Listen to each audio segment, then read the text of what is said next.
Hello, and welcome back to the Hire Me podcast, where today I have with me James Kunkel, who is an L&D specialist. Let's jump right in to learn how James could be your next great hire and professional connection. James, welcome and tell us about yourself. Yeah, thanks for having me, Chris. This is a great idea, and just kudos to you for running with it.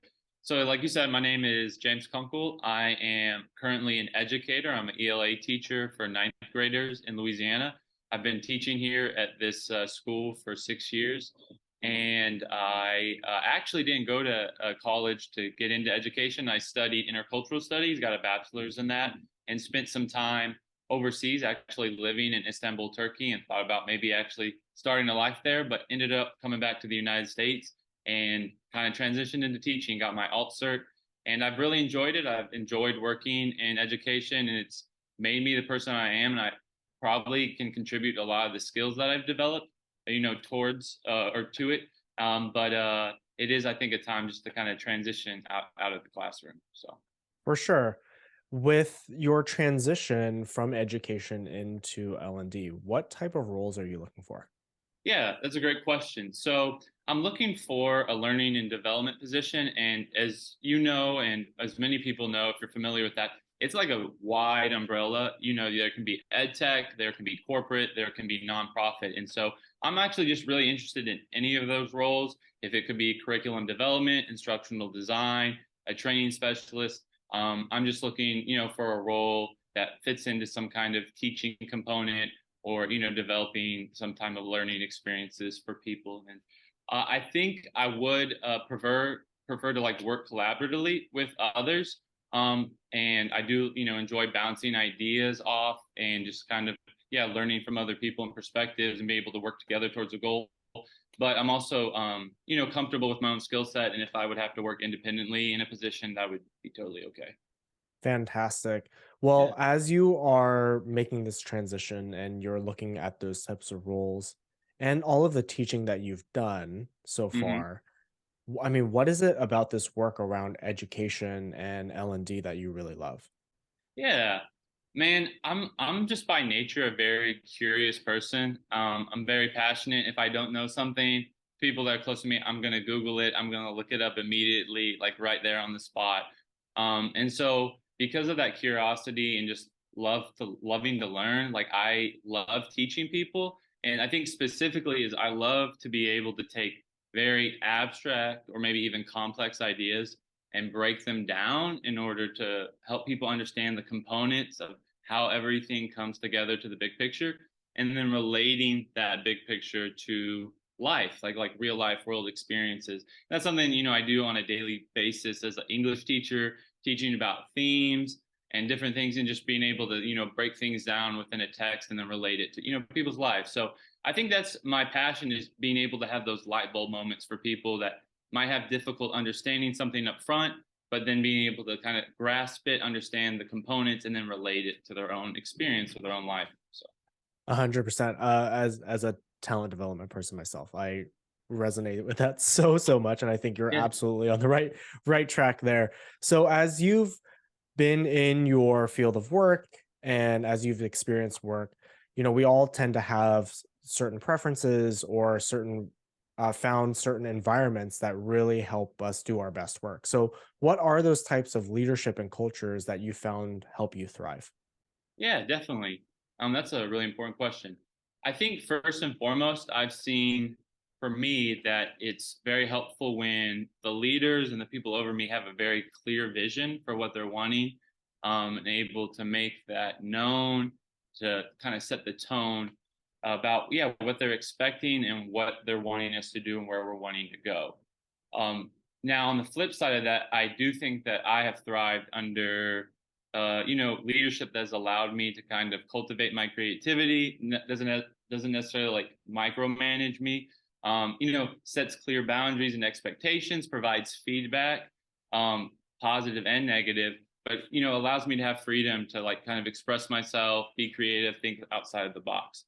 So I think that's definitely one big component. And then I would say another would probably be just the ability to collaborate, experience where we're working together. It's not us being put against each other, but working in a place where we're all collaboratively working towards like a unified goal.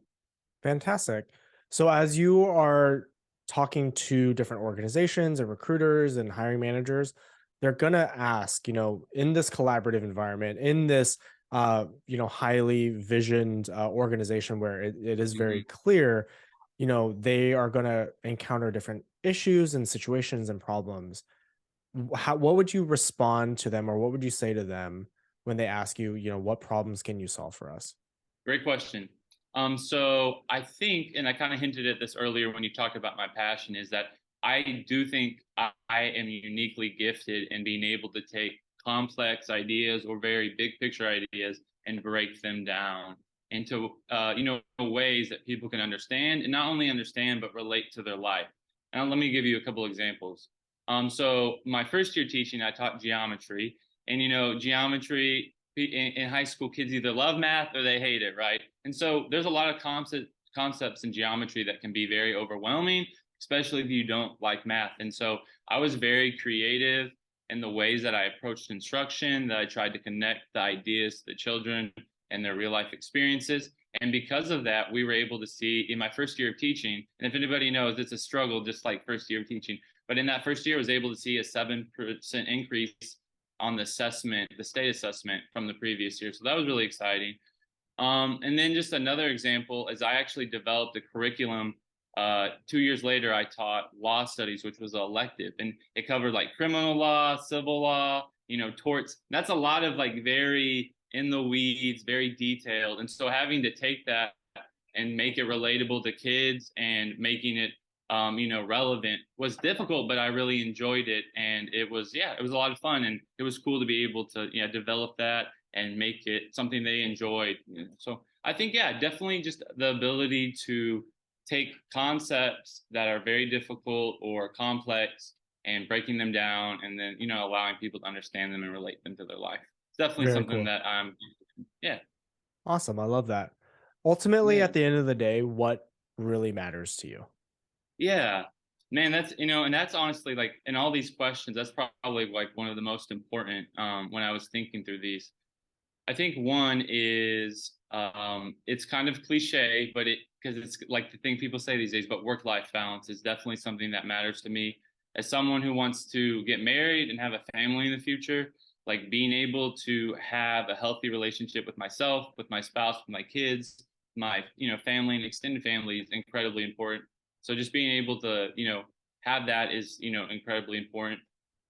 I think another one would be the ability, like I said, to be creative, to be able to be myself, to think outside the box, to not always have to do things the way they've always been done, to have the freedom to kind of change things up. And then I think lastly, and this one actually might be the most important, is that what I'm doing at the end of the day is ultimately for the betterment of people.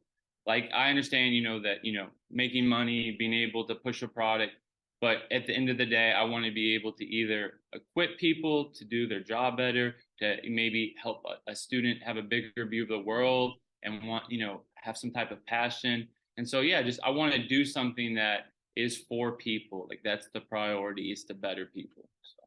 A fantastic, creative, problem-solving individual that I've got here in James, and I know that he is going to be able to add so much value based on his skills, experiences into your next role. So, James, again, thank you for coming on the Hire I Me appreciate it. podcast. Yeah, absolutely. And again, if you're watching or listening wherever you're getting this, make sure you're connecting with James through the link in the description and the show notes.